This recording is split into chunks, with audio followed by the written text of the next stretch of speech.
You're listening to the Otis Jiry channel.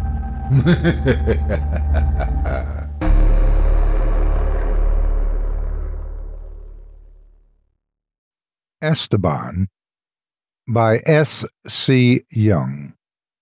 Narrated by Otis Jiry. As a teacher, I get to see and hear a lot of horror stories. Kids being abused by teachers or parents, students who get hooked on hard drugs and lose scholarships, even teenagers getting raped in a classroom. Bad things happen to good kids. It breaks my heart. All in all, it's all pretty horrific. Some of the things they warn you about in school when you're first getting your teaching credential and preparing to set foot in the field. But nothing could have prepared me for what happened while I was just starting out as a full-time teacher. I taught at a junior high in a pretty poor area where the demographic is made up mostly of immigrants, and something like 90% of the kids are on free or reduced lunch, a huge indicator of poverty in the area. It was a pretty rewarding experience as a music teacher. You really get to see underprivileged students light up when they get to play music. They shine here when they may have trouble in their academic classes. Kids come into the band room every day, excited to play music. It's a teacher's dream. A colleague of mine asked me to grab a couple of pizzas for some students who were coming in during lunch to help him with something. I stopped by and got 2 pepperoni and 1 cheese from Little Caesars, then drove to the junior high. I got out of my car and took out the pizzas, then, being the clumsy idiot I am, dropped one of the pizzas, face down, because that's obviously the way it goes. God damn it, I practically yelled. It was still during class, and I was in the staff parking lot, far enough that they wouldn't have heard me, so I thought I was safe. God damn it, I heard, coming from behind me. I turned around. There was no one there. I thought it might have been a teacher mocking me, as many tend to do, but there was no one. It was a little odd. The voice was different from my own, so I knew it wasn't an echo in the mostly empty parking lot, but the tone of voice, the inflections, it was all there. I picked up the pizza and checked it. It was mostly intact, with the inside top of the box only being slightly greasier. I was thankful, for a moment, that cheap pizza was mostly cardboard with cheese-flavored plastic on top. I locked my car. Beep, beep. Beep, beep. There it was again. It was a nearly perfect imitation of my car locking sound. I spun around, and I saw him. It was a little boy. He was Hispanic, like most of the kids in the school, but oddly was pale. His mouth was softly shaped and loose, and his lip kept trembling like it was going to cry. His small chin wobbled, and his hand shook. His hair was dark and matted, like it hadn't been washed in a few days. The uniform shirt all the kids had to wear was too big on him and had a long slash of ketchup across the front. I stared at him, unsure of what to do. I locked my car again. Beep, beep. Beep, beep, he replied. It was incredible how similar he sounded to my car. "What's your name?" I said, coming closer. He stood perfectly still, staring at me. He looked very thin. I knew that some of the kids in the school weren't getting 3 square meals a day. My heart broke a little looking at him. I opened up the box of pizza. "Do you want a slice?" He stared at it. Then he very carefully took the smallest slice and held it in his hands before looking back up at me. "What's your slice want?" His speech was disjointed. "Do your name want a slice?" He was struggling, like the words didn't fit in his mouth. "Go ahead and eat, little dude," I said with a smile. I try my best to be as colloquial with students as possible. I prefer to stay on the same level as them instead of putting myself on the teacher pedestal. "Yummy?" He took a bite and chewed slowly. He nodded. "Little dude, yummy." I had a theory. "Do, re, mi, fa, sol," I sang. He swallowed. "Do, re, mi, fa, sol," he repeated. "Do, re, mi, fa, sol." Do, re, mi, fa, sol. Do, ti, do, re. Good, I exclaimed, smiling. He smiled back, pizza sauce on the corner of his mouth. He wiped it with the back of his hand. It looked scarred. Good. Do, ti, do, sol, do, he repeated. Esteban! I saw a teacher running across the parking lot to us. I recognized him. He was the special education teacher. The little boy, Esteban, suddenly looked very ashamed. He spit the pizza in his mouth out and shoved the rest of the pizza in his pocket. It wouldn't fit. He let out a tiny, high-pitched whine of frustration before just dropping it on the ground. Esteban, there you are! The teacher looked at me suspiciously. Who are you? The band teacher. Thanks very much, I snapped. I was sick of everyone thinking I was a vagrant, or worse, some pedophile that wandered onto campus to abduct or abuse the kids. For God's sakes, treat me with some respect. Oh, he said, a little embarrassed. He put his hand on Esteban's shoulder. Esteban, I was so worried about you. You weren't in class. Esteban dropped the pitch of his voice. I weren't in class. It was matching the tone and style of the teacher's voice. Worried. Good. Okay. Go back to class, Esteban. Esteban started walking back. Esteban, wait. I opened up the box and handed him another slice of pizza. Here, eat up, okay, dude? Want you to become big and strong, okay? Esteban took the pizza and looked up at me with the strangest look, like sadness mixed with gratitude that he couldn't express. Eat strong, okay? He walked away, eating the sliced pizza slowly and reverently. I spoke with the special ed teacher while we walked to the band room. As an apology, he was holding the pizza boxes. Sorry for being rude earlier, he explained. I can never be too careful when it comes to Esteban. I don't want anything bad to happen to him. He's such a great kid. He has great ears, I said. I explained to him how I sang solfege to him. Do, re, mi, fa, sol, for those who don't know. It's a pretty standard way of teaching music to kids, and how he was able to repeat it perfectly. I think that even if he's in special ed, he has a great shot of being really successful in band or choir. The teacher shook his head sadly. I don't think so. I keep him pretty secluded from other kids because of what he does. If you asked him to sing solfege again, then he wouldn't be able to do it. He can only take the last couple of phrases someone says to him, and he can repeat it exactly what they said, like a perfect imitation. It's incredible, but it also really hinders his learning. He can only speak from the pool of words given to him in the last few phrases, you said. Also, he sighed, last year, PE student teacher from your university, actually, was messing with him, saying things like, gonna fuck your mother and gonna kill you, and fucked up things like that. And the only way Esteban could communicate was using those words, so he ran up to me, crying, saying, you're gonna kill my mother. I beat the shit out of that little ankle-grabbing asshole before reporting him to the university and getting him kicked out of the credential program. That's terrible, I gasped. Not at the student teacher getting his ass kicked, piece of crap deserved it, but about Esteban. I would have cried if no one else was around. That poor kid. Yeah, I only want what's best for Esteban, and I'd like to hope that we all do. He dropped off the pizzas, and I thanked him. No need.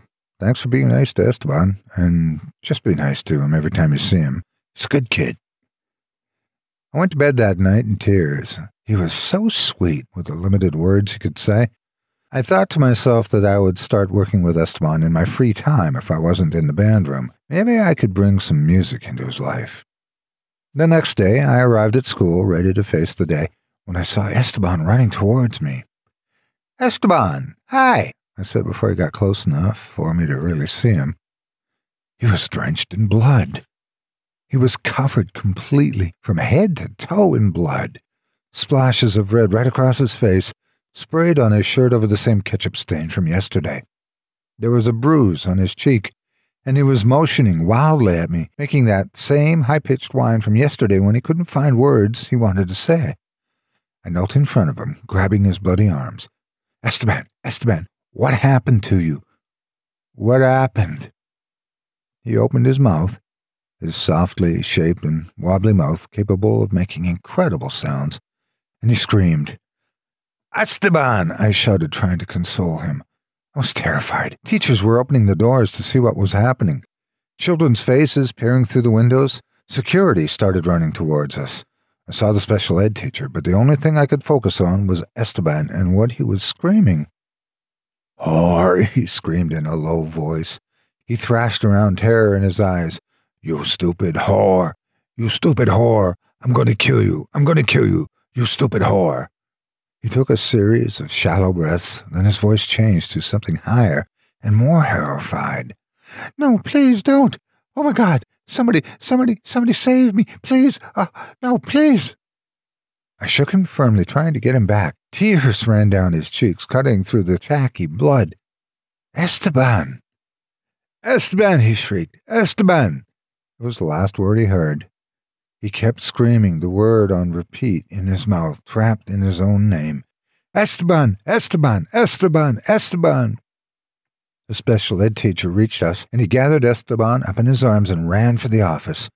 I stayed, kneeling on the pavement, pebbles digging into my knees, my hands covered in blood. My master teacher eventually helped me up and took me to the band room to get some water. An ambulance and fire truck came by to help Esteban, and everybody kept asking me if I was okay. I nodded, but didn't say much.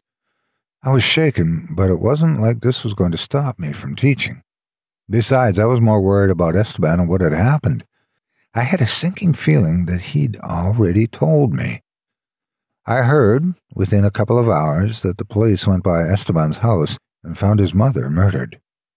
She was in Esteban's room when it happened. There was evidence of child abuse, both in the house and on Esteban when he was taken to the hospital. He was severely malnourished and was scarred from years of beatings. I suspected that maybe it was Esteban's father who found out about the abuse and came back. I read in the file that she was a single mom, and saw that he was being abused and lost his mind. Seeing someone you love being tortured like that, it can make you do crazy things. But it turned out that his father was in prison the whole time. I went to the hospital to visit Esteban, who was being kept overnight, mostly because he had nowhere else to go. The sweet kid had nurses doting on him and bringing him sweets and teddy bears from the gift shop, and the special ed teacher was there too. He was smoothing down Esteban's hair while the sleepy kid played Game Boy. Esteban lit up when he saw me. Out of his mouth came a curious noise, probably him imitating the sounds coming from the Game Boy. Hi, Esteban. Esteban, hi. I went outside with the special ed teacher and gave him a huge hug. Thank you for being there. For Esteban, I said, I know you always are, and I wish I was there with him all the way. But it's better that you were there. I looked at him through the window. That kid seems to really love you. He nodded. I love him too. I'm thinking of adopting him. I couldn't help but tear up. What a truly amazing teacher. He kept looking at Esteban through the window, and Esteban kept snatching looks away from the Game Boy to look at us. He looked like he had something to tell me. The special ed teacher went to the restroom, so I sat down with Esteban. I'm very glad you're safe, Esteban. I'm sorry about your mother. Esteban scrunched up his face like he was thinking very hard. Glad, very glad, Mother. I looked at him confused. Esteban? Esteban's safe, he scowled. You're sorry, Mother. What happened? That wouldn't be enough words to work with. It seemed like he really knew what he wanted to say, he just didn't have the vocabulary for it. Esteban, I'm very sorry about what happened to you. Your mother did bad things to you. I'm glad that you're safe. Mr. Marks is very nice, and he's very good for taking care of you. That seemed like enough words. He nodded. Mr. Marks is very nice. Mr. Marks is very good. Mr. Marks very good taking care of bad mother, very bad things. I'm safe. Mr. Marks did bad things to bad mother, very nice. He seemed happy that he had so many words to use, but my heart dropped to my stomach as I began to understand. Mr. Marks happened to mother. He laid back onto the pillows. Safe. He's safe. The special ed teacher was standing in the doorway with some soup for Esteban. He put it on the tray for the boy to eat, then sat next to me. I sat perfectly still, petrified. I said it before, and I'll say it again. I looked at him. I only want what's best for Esteban. I swallowed. I'm not going to call the cops. He nodded. I know. Good teachers usually know when to blow the whistle and when not to. He put a hand on my shoulder, which was both reassuring and unnerving in some strange way. I looked at him. I don't regret it. There was fire in his eyes. He believed every word. I did the right thing for Esteban. Okay, I whispered. I stood up to leave. Esteban called me. Right thing for I, he said in a strong voice. A voice that wasn't like Mr. Marks or like mine. It was quiet and soft, but still strong. It was his own voice. Right thing for I, he repeated. Good night, Esteban. I shut the door behind me, but looked through the window. I was reminded of my earlier days when I used to go to church. My pastor would talk a lot about the angels, and I wondered about guardian angels, the archangels, the powerful beings that watch over us and keep us safe. I looked at the teacher and his student in the hospital room and saw a guardian angel and his ward. What they didn't tell us in church is that angels are not fluffy-winged cherubs flying around singing Disney songs. They are vengeful. They are wrathful. They are strong, and they will fight bloody wars for their cause. Years later, I sometimes get another horror story. Nowadays, I call parents and I chew them out. I'm thought of as disrespectful and harsh, but as long as kids come to me with those haunted, hungry looks in their eyes and scars that don't belong on them, I will keep fighting. I've called cops and threw out angry parents. I've taken kids to shelters when they showed up on my doorstep with nowhere else to go. I've paid out of pocket to help kids go to college to escape the horror of their homes and witness something greater than the lives they were dealt. I've told every single student I've ever had that I love them very, very much, and it's true. Every last one of them. Because we're teachers, and we're guardians, and we have no trouble fighting for the kids we love.